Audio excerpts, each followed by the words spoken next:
Hello, everyone. It's me, Lois, with Aussie Lozzie Knit Designs, and this is Knit Bits. Today, we're in the part of the pattern that is the secret cheat code from designer to end knitter, the gauge. So, gauge is actually really important sometimes, and you will always hear designers talk about you have to match your gauge swatch and make a gauge swatch. And so, it's actually really important. And it is, in fact, the best way for a knitter to know that they're going to end with the same result as the designer had when they made their knit item, because it's going to tell you exactly how many stitches and how many rows you should get over a 4 by 4 inch square or a 10 by 10 centimeter square. And so this is a really small square when you think about it. It doesn't take up much fabric. And usually when a designer is designing, what they'll do is they'll knit up a much larger swatch, no less than 8 by 8 inches. And I don't feel like that's known to a lot of end user knitters. I didn't know that. I thought, oh, well, I just have to knit a 4 by 4 inch square and then measure it. And if it measures right, everything's good when I did gauge. But actually, it's much better to knit a larger swatch than that for you as well. So what happens a lot of times when we're knitting is that we cast on and maybe we're stressed from the day, or maybe we just tend to cast on tightly or whatever, and we'll cast on and we'll knit for 4 inches, and it's really easy to maintain um, a tight knitting tension for 4 by 4 inches, right? But if you're doing it over a larger swatch, you are inevitably going to begin relaxing into your knitting. You're going to begin to relax and get into your true gauge. And so if you're knitting something like a blanket or a scarf or a dishcloth, something where the actual 12 inches or whatever doesn't matter so much, you don't have to worry that much about being off on your gauge swatch. But when you're talking about knitting something like a sweater, let's say you're knitting a fitted sweater, especially a fitted sweater, and you do a little 4 by 4 inch gauge, and it measures great, but then you cast on, and guess what? I don't know anyone who can wear a sweater that's 4 by 4 inches, maybe a baby, 2 different squares seamed together, right? But for the rest of us, when we're knitting that size, we have a lot more fabric to deal with. And so while we're knitting, we're going to relax into our knitting, and then we'll get our true gauge.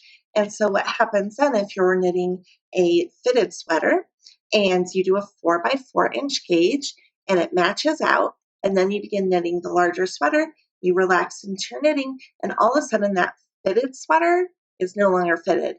It may be a little too big, right? It might be oversized instead of fitted, and it's not going to fit the way that it should. And it may not even look right or good, because we know if we wear clothes the way that they are meant to be fitted, they usually look good.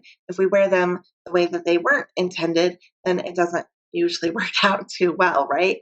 So that's just common, dressing knowledge.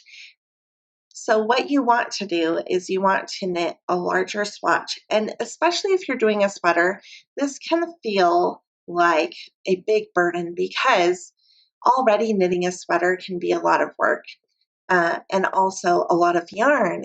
And of course, when we're making a swatch, we want to use, for a pattern, we need to knit with the exact same yarn and knitting needles that we will use when we knit the item, because those things will impact gauge as well. So you don't want to be test knitting your wool sweater with some cotton yarn on wooden needles if your intention is to knit it with wool using metal needles, because you're going to get a totally different gauge number with those different materials. So all of these little nuances actually do come into play.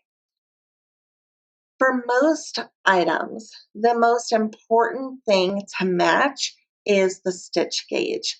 It's really common to not match row gauge. uh, because some of us knit short and some of us knit tall. I don't know. It's just a thing. Some of us knit short and purl tall, or knit tall and purl short. And so it just kind of averages out in the end. But so the most important part of that gauge that you need to match most of the time is the stitch count per 4 inches. And I think I'll do a whole series on gauges because I could go on all day, but we'll try to wrap it up here because we're running long on time. But anyway, so you want to, if you're knitting something in the round, you want to knit your swatch in the round. If you're knitting flat, you want to knit flat. You want to use the needles that you're going to be using. You want to use the yarn that you will be using. You want to knit something up that is at least an 8x8. So whatever the gauge should be, cast on double the amount of stitches so that you can get that fabric, and then you can knit however it should be. Now, there are some patterns, especially things that are stranded color work like Fair Isle and cables and things like that, where the row height will matter. And for those things, you need to match the row height as well as the stitch height. And typically, I've seen if it's necessary to meet a row height as well as a stitch height, the designer will put a note in there, something along the lines of, it's necessary to reach row height as well as stitch gauge to, get the proper dimensions, something along those lines. All right, I'm going to wrap it up there, and maybe our next big topic is going to be gauge swatching. I know it's going to be so much fun.